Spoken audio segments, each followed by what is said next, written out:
Você já imaginou acordar num país chamado Brasil Equatorial, com capital em Recife, uma bandeira diferente, moeda própria e um presidente que não é o mesmo que comanda Brasília? Parece ficção, né? Mas essa ideia não só existiu, ela quase se tornou realidade. O Brasil, como conhecemos hoje, já esteve a um passo de ser dividido em duas nações independentes.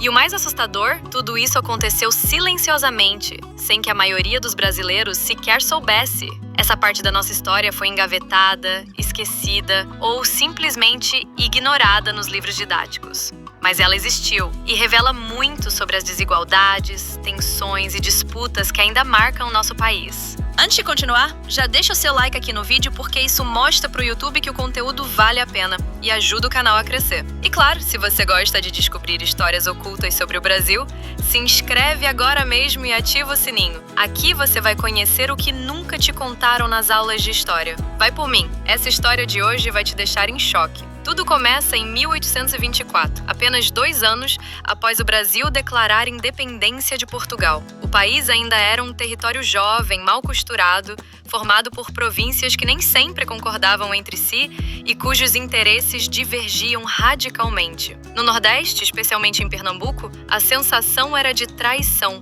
Enquanto o Rio de Janeiro concentrava o poder político e econômico nas mãos da nova monarquia, o Nordeste sentia que suas promessas de autonomia e liberdade estavam sendo completamente ignoradas. Foi nesse cenário explosivo que surgiu a Confederação do Equador. A Confederação do Equador foi uma tentativa ousada, radical e extremamente perigosa de formar uma nova nação dentro do território brasileiro. Os líderes do movimento queriam romper com o Império e criar um país republicano, laico e federalista, com capital em Recife. A ideia uniu províncias como Pernambuco, Ceará, Rio Grande do Norte e Paraíba e tinha apoio de figuras importantes como Frei Caneca. Eles não queriam mais ser governados por um imperador distante, autoritário, que decidia tudo de cima para baixo. Eles queriam um governo do povo, para o povo, feito por representantes locais. Durante alguns meses, esse novo Brasil do Norte existiu, pelo menos na mente dos seus líderes e nas ruas de algumas cidades. Mas o Império não tolerou a rebelião. Dom Pedro I enviou tropas para sufocar o movimento. E a repressão foi brutal. Frei Caneca foi executado. Muitos outros foram presos ou exilados. O sonho da Confederação do Equador foi destruído à força, mas deixou marcas profundas, porque pela primeira vez, uma parte do Brasil tentou romper com o restante do país e construir uma identidade própria. E isso não foi esquecido. Mais de um século se passou e, em pleno século XX, uma nova possibilidade de separação voltou a rondar o Brasil. O ano era 1964. O país mergulhava na ditadura militar, com um congresso fechado, censura à imprensa, perseguições políticas e um poder central cada vez mais concentrado. Os fantasmas da divisão ressurgiram. Só que dessa vez, eles vieram dos bastidores, de dentro das próprias Forças Armadas e de grupos intelectuais do Nordeste. A proposta era silenciosa, mas real: recriar um projeto de autonomia regional inspirando-se diretamente na Confederação do Equador. Esse novo projeto ganhou o apelido não oficial de Brasil Equatorial. A ideia era tirar os estados do Norte e Nordeste da Federação e formar uma nova nação soberana, com capital em Recife ou Salvador. O argumento era que por mais de um século, essas regiões haviam sido deixadas de lado, tratadas como colônia interna, enquanto o Sul e o Sudeste acumulavam poder, investimentos, infraestrutura e influência política. Os proponentes defendiam que a única forma de conquistar justiça regional seria romper de vez com esse modelo concentrador. E acredite, essa discussão circulou entre generais, governadores e até empresários da época. O plano não chegou a se concretizar, mas passou muito perto. Em alguns momentos, discussões de bastidores quase tomaram corpo político. Porém, a ditadura era implacável. Qualquer sinal de subversão ou tentativa de fragmentar a União Nacional seria esmagado com força. E os próprios articuladores sabiam disso. Além disso, não havia apoio popular suficiente para levar essa ideia adiante. O povo, que já vivia sob medo e silêncio, não tinha sequer condições de organizar uma discussão nacional sobre esse tipo de mudança radical. Assim, o projeto foi engavetado, enterrado. E mais uma vez, a história seguiu como se nada tivesse acontecido. Mas vamos fazer uma pausa aqui, para imaginar.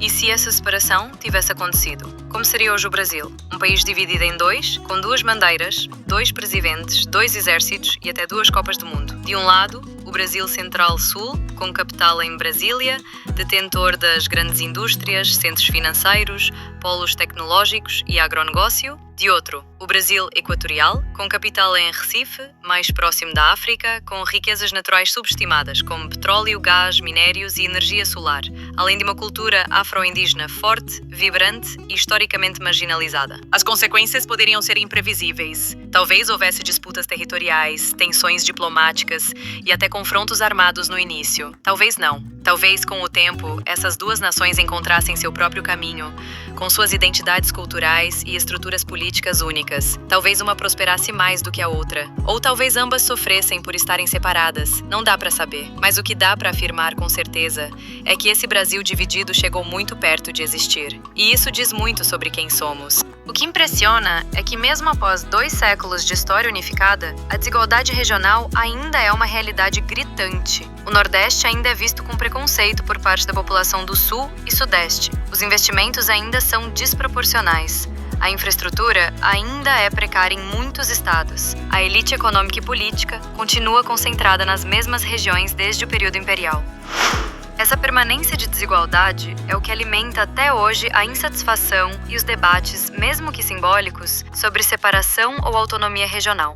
Hoje, nas redes sociais, surgem movimentos como o Nordeste Independente, que, embora não tenham um projeto real de separação, representam o desejo de reconhecimento, valorização e respeito. São um grito contra a invisibilidade histórica, uma forma de dizer: nós também somos Brasil, mas nunca fomos tratados como tal. O passado da Confederação do Equador e os planos secretos do Brasil Equatorial são ecos de uma ferida aberta que ainda não cicatrizou, uma ferida chamada desigualdade. O Brasil não se dividiu, ainda é um só país.